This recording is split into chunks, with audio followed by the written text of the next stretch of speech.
The next day, Avery returned, this time with a turkey sandwich and hot cocoa. "You looked cold yesterday," she said. Clarence hesitated. "You shouldn't be giving stuff to strangers." "You're not a stranger," she smiled. "You're Clarence." From that day on, Avery came every afternoon, sometimes with a sandwich, sometimes with a sketch, sometimes with silence. One day, Clarence asked, "Why do you keep coming?" She shrugged. "I lost my dad 2 years ago. You remind me of him. He used to cook, too." Clarence looked away. "I was a chef once, before everything." She perked up. "Do you still remember recipes?" He smirked. "I forget a lot, but not food." It was the start of something new, a friendship, maybe even more.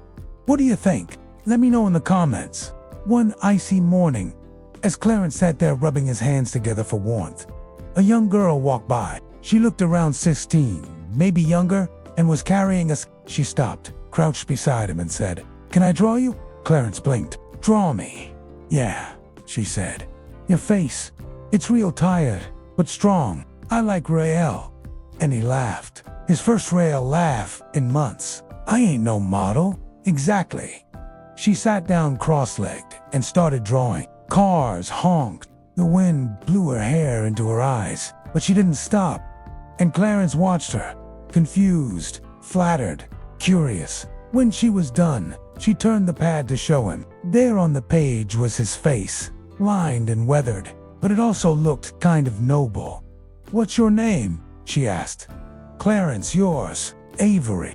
The next day, Avery returned, this time with a turkey sandwich and hot cocoa. "You looked cold yesterday," she said. Clarence hesitated. "You shouldn't be giving stuff to strangers." "You're not a stranger," she smiled. "You're Clarence." From that day on, Avery came every afternoon, sometimes with a sandwich, sometimes with a sketch, sometimes with silence. One day, Clarence asked, "Why do you keep coming?" She shrugged. "I lost my dad 2 years ago. You remind me of him. He used to cook, too." Clarence looked away. "I was a chef once, before everything." She perked up. "Do you still remember recipe?" He smirked. "I forget a lot, but not food." A man named Clarence was homeless, and he needed a job. So he made a resume and handed it to a woman named Avery, who then handed it to her mother, Janet. Now, Janet was a regional manager at a restaurant chain called Urban Spoon. And at first, she was like, "He's homeless. Avery, he can't cook." But Avery was like, "He's not hopeless." So Janet said, "Okay, one trial shift." So the next day, Clarence shows up to the restaurant. He puts on his cleanest shirt, tucks in his gray beard, and walks into the kitchen. And it was chaos. Orders flying everywhere, oil sizzling, young chefs cursing. He took a deep breath and started cooking. In 15 minutes, he made a chicken fried steak that made the sous chef cry. And that's when they knew he was the one. They hired him on the spot. And just like that, Clarence went from homeless to chef in one day. If you like happy endings, stay tuned for more. That night, Clarence pulled out a tiny, weather-worn notebook from his bag. It had grease stains, faded ink, and corners torn from use. Inside were his original recipes: southern gumbo, buttermilk biscuits. Each page was a memory, each line a love letter to Marsha. Avery had lit a match he thought had long been burned out. He made a decision. The next morning, he walked to a nearby public library. He used the last $1 in his pocket to print out a resume, handwritten. Simple but proud. Under experience, he wrote, head chef, 1985 to 2004. Boston Grill House, Savannah and Marsha's Kitchen, specialty, soul food, southern fusion, dignity with every dish. He took a deep breath. It was time to start over, to find Marsha, to tell her that he was ready to cook for her again. To do that, he had to walk into the Lion's Den, the place that had broken his heart, the restaurant where he and Marsha had lost their fortune, their home, their everything. He had to walk back into the kitchen. Within a month, Clarence had a small room above the restaurant. He had a proper bed, a hot shower, and one day, they even gave him a chef's jacket with his name on it. He cooked like he was feeding his soul, and slowly but surely, customers began to ask, "Who made this?"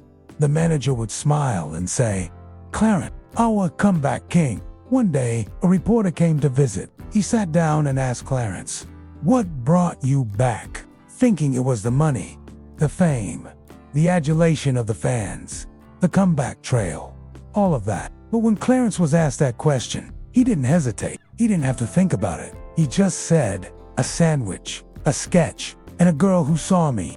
Years passed. Avery went to art school. Janet got promoted. Clarence opened his own kitchen inside Urban Spoon. He called it Marsha's Table. It wasn't just a place to eat. It was a place for second chances. He hired ex-convicts, recovering addicts, homeless vets.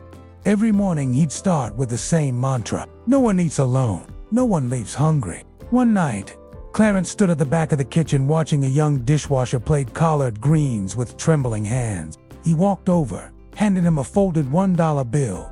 "What's this?" the boy asked. Clarence smiled. "That's how I restarted my life. Thought it might help you start yours." The boy looked at the dollar, then at Clarence, his eyes wide with gratitude. "Thank you," he whispered. And that's when Clarence knew he'd made the right decision. He'd give this kid, this dish, washed by an ex-convict, a shot at a better life. Because in this kitchen, they didn't just serve food, they served hope.